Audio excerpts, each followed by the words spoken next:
नमस्कार विद्यार्थी मित्रांनो, आज आपण इयत्ता 8वीच्या बालभारती पाठ्यपुस्तकातील धडा क्रमांक 17वा अभ्यासत आहोत आणि या धड्याचे शीर्षक आहे अन्नजाल।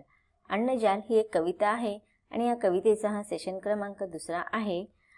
या सेशनमध्ये आपण कवितेचा उर्वरित ओळींचा अर्थ समजून घेणार आहोत आणि त्यानंतर कवितेच्या खालील स्वाध्याय अभ्यासणार आहोत। चला तर कवितेच्या पुढील ओळी समजून घेऊया। ज्याप्रमाणे रामदास स्वामींनी श्रीमनाचे श्लोक लिहून मनावर असलेल्या विकारांची जाळी आपण कशी नष्ट दूर करू शकतो याचे वर्णन केलेले आहे। त्याचप्रमाणे कवी हर्ष यांनी सुद्धा वनाचे श्लोक लिहून ह्या निसर्गसृष्टीचं वर्णन केलेले आहे। याच्यामध्ये अन्नजाल म्हणजे अन्न साखळी याचे वर्णन करताना कवी म्हणतात की कडीस जोडून दुजा कडीला मनुष्य बनवितेसे साखळीला, जरी तोडले त्यात मधल्या कडीला तरी भंगोनी जाई संपूर्ण माला। ज्याप्रमाणे एक कडी जोडून दुसरी कडी तयार होते आणि दुसरी कडी जोडून पुढची कडी तयार होते आणि अशी अनेक कड्या मिळून आपण त्या साखळीची निर्मिती करतो। मग या साखळीच्या निर्मितीमध्ये जर मधल्या कडीला जर आपण तोडलं तर याच्याने काय होते, पूर्ण ती कड्यांची जी माळा आहे किंवा कड्यांची जी माला आहे ती साखळी रूपी माला काय होते, विस्कळीत होऊन जाते, भंगून जाते, तुटून जाते। मग इथे उदाहरण देताना कवी म्हणतात की कोळी ज्याप्रमाणे त्याचं जाळे विणत असतं आणि याच्यामध्ये अनेक धाग्यांना जोडून कोळी हे जाळे विणते। मग ह्या अनेक धाग्यांनी बनलेल्या ह्या जाळ्यामध्ये जर एखादा धागा तुटला किंवा अनेक धागे जरी तुटले तरी ह्या कोळीने विणलेल्या जाळेचं काही बिघडत नाही, ती जशी बनवलेली असते तशीच ती राहते। पुढे कवी म्हणतात की एकीस खाई दुजी प्राणी जात, दुजीस तिजी अशी साखळीत, जर का दुजी जात मेली समस्त, उभी साखळी होऊन जाय नष्ट। मग कवी म्हणतात की जेव्हा एक प्राणी दुसऱ्या प्राण्याला खातो आणि दुसरा प्राणी तिसऱ्या प्राण्याला खातो आणि अशी ही अन्नजाळाची साखळी तयार होते।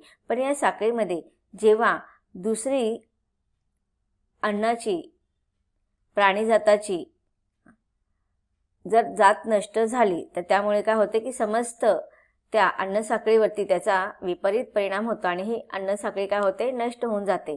तर इथे कवीने आपल्याला सांगितलेलं आहे की कधी कधी काय होतं की मनुष्याच्या चुकीच्या स्वप्नांमुळे ध्येयांमुळे अशा आपण प्राण्यांची शिकार करतो आणि ती प्राण्यांची जर पूर्ण जातच जर नष्ट झाली तर त्या प्राण्यांवरती अवलंबून असणारे इतर प्राणी उपाशी राहतात आणि ते उपाशी राहिल्यामुळे त्यांच्यावरती अवलंबून राहणारे दुसरे प्राणी सुद्धा उपाशी राहतात। मग उपाशी राहिल्यामुळे एक प्राणीजातांतली ही साखळी जर नष्ट झाली तर त्याच्या पुढची अन्नसाखळीवरती त्याचा विपरीत परिणाम होते आणि अशा रीतीने ही अन्नसाखळी सुद्धा नष्ट होते। पण पुढे कवी काय म्हणतायत की निसर्ग नारायणे देखिले हे अनविनिले अन्नजालासी पाहे, जरी प्राणी जाती किती लोपल्या रे तरी टिकोनी महाजाल राहे।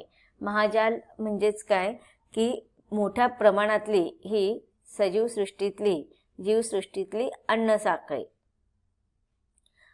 निसर्ग नारायणे देखिले, मग ही सगळी निसर्गातील ही रचना कोणी बनवलेला आहे तर निसर्ग देवतेने।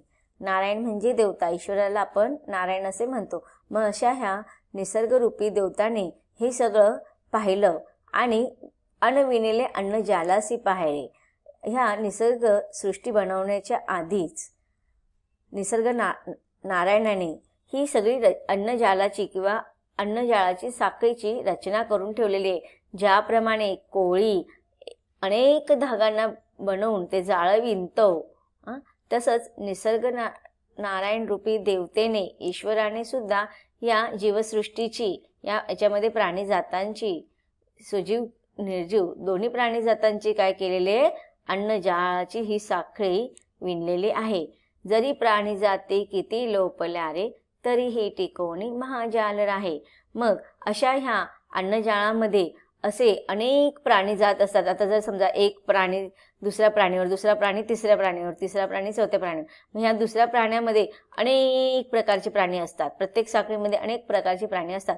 मग ह्या अनेक प्रकारच्या ह्या प्राणीजातामधून एखाद दुसरा प्राणीजात लोपला म्हणजे नष्ट झाला तरी पण ही अन्नजाळाची साखळी काय होते, टिकून राहते. ज्याप्रमाणे कोळीने विणलेल्या त्या जाळीमधील बहुतेक धागांमधील अनेक किंवा एक धागा जरी तुटला तर ती जाळी नष्ट होऊ शकत नाही.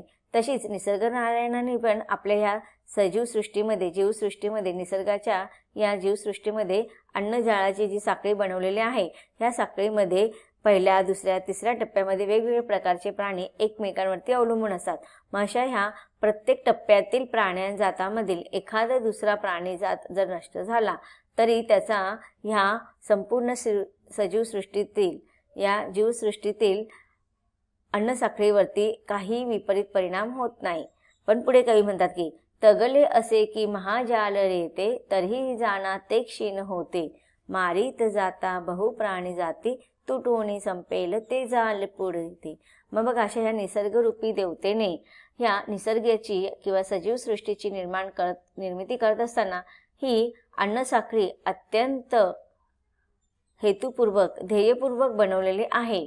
पण तगले की असे महाजाल रेते, तरीही जाना ते क्षीण होते. तगले म्हणजे तगणे, म्हणजेच टिकून राहणे. असे की महाजाल रे, महाजाल म्हणजे अन्नजाळाची ही साखळी.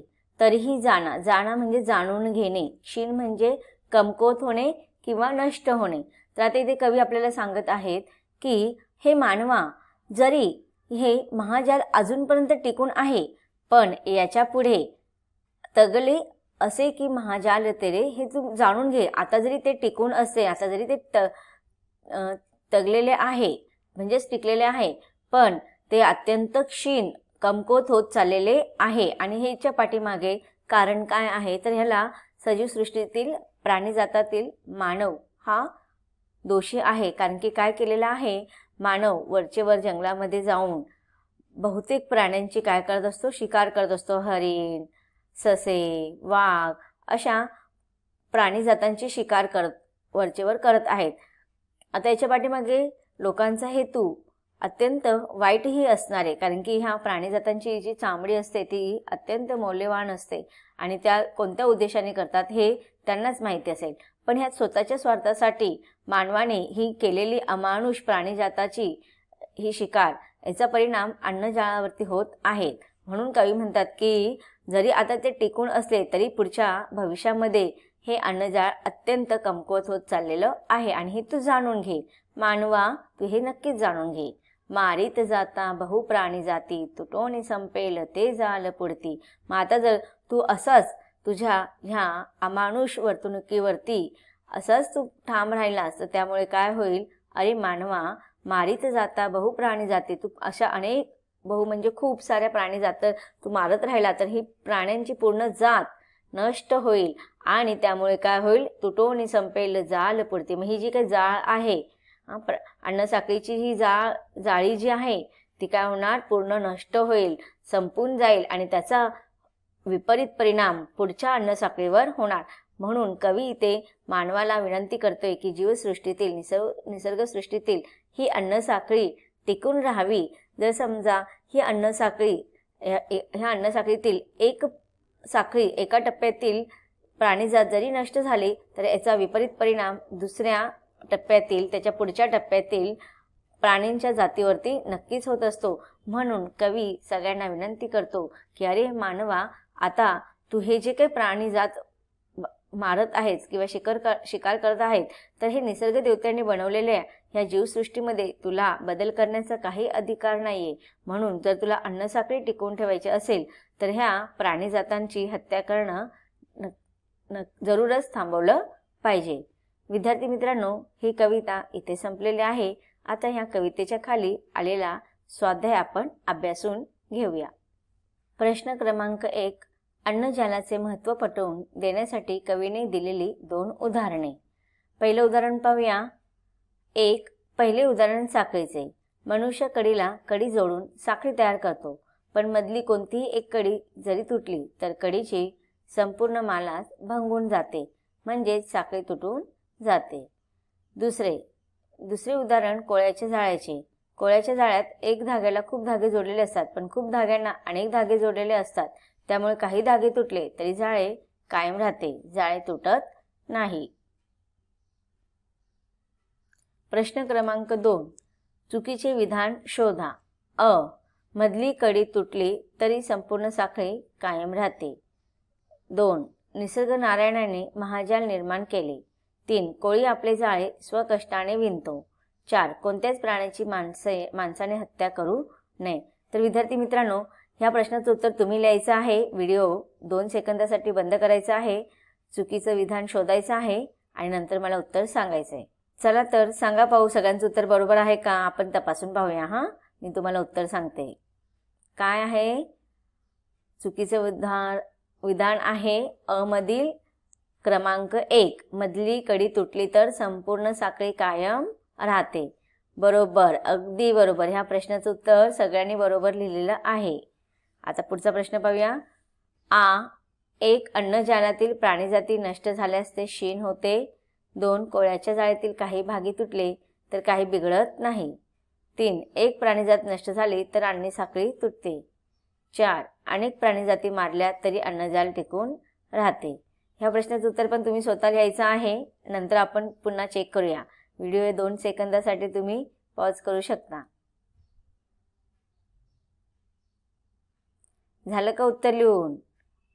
पाहूया तर मग उत्तर काय आहे याचं उत्तर आहे विधान क्रमांक 3. एक प्राणीजात नष्ट झाली तर अन्न साखळी तुटते. सगळ्यांनी उत्तर बरोबर लिहिलंय ना? अगदी बरोबर, व्हेरी गुड. आता पुढचा प्रश्न पाहूया. प्रश्न क्रमांक 3. कोळ्याची जाळे व अन्नजाल यांच्यातील साम्य लिहा. तिथे बघा तुम्हाला 2 भाग केलेला आहे, कोळ्याचे जाळे आणि अन्नजाल. कोळ्याच्या जाळ्यामध्ये अनेक धागे तुटले तरी कोळ्याचे जाळे टिकून राहते. अन्नजालामध्ये फरक आहे, अनेक प्राणी नष्ट झाले तरी अन्नजाल टिकून राहते. प्रश्न क्रमांक 4. खालील कृतींचा घटनेचा परिणाम लिहा. घटना आहे मानवाने प्राण्यांना मारले तर. याचं उत्तर आहे मानवाने प्राण्यांना मारले तर अन्नजाल क्षीण होईल, तुटून जाईल आणि पुढे ते संपून जाईल. पुढचा प्रश्न आहे प्रश्न क्रमांक 5. तुमच्या शब्दात स्पष्ट करा.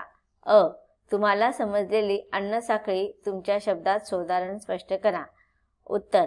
परिसंस्थेत एका सजीवाकडून दुसऱ्या सजीवाकडे अन्न ऊर्जेचे संक्रमण होताना तयार होणाऱ्या साखळीलाच अन्न साखळी असे म्हणतात. अन्न साखळी ही अन्न तयार करण्याच्या जालातील एक ओळीत असलेली साखळी दुवे असतात. अन्न साखळीत स्वतः अन्न मिळवणे आणि दुसऱ्याचे अन्न होणे ही प्रक्रिया सतत चालू असते. उदाहरणार्थ गवत, ससा, लांडगा, सिंह किंवा गवत, हरिण, सिंह. प्रश्न क्रमांक 5. तुमच्या शब्दात स्पष्ट करा. आ. कवितेच्या आधारे जीव जीवस्य जीवनम हे सुवचन स्पष्ट करा. उत्तर. जीव जीवस्य जीवनम याचा अर्थ एक जीव हाच दुसऱ्या जीवाचे जीवन आहे असा होतो. अन्न साखळी पाहिली असता एक जीव हा दुसऱ्या जीवाला खाऊन जगतो, म्हणजेच एक जीव हा दुसऱ्या जीवाचे जीवन असते. जसे नागतोडा गवत खातो, बेडूक नागतोडे खातो, साप बेडकाला खातो, तर गरुड सापाला खातो, म्हणजेच एक जीव हा दुसऱ्या जीवाला खाऊन जगत आहे. तर विद्यार्थी मित्रांनो, अशा रीतीने आपण ही कविता समजून घेतलेली आहे आणि त्याखालील स्वाध्याय सुद्धा आपण अभ्यासलेला आहे. अन्नजाल ही कविता इथे संपते. धन्यवाद.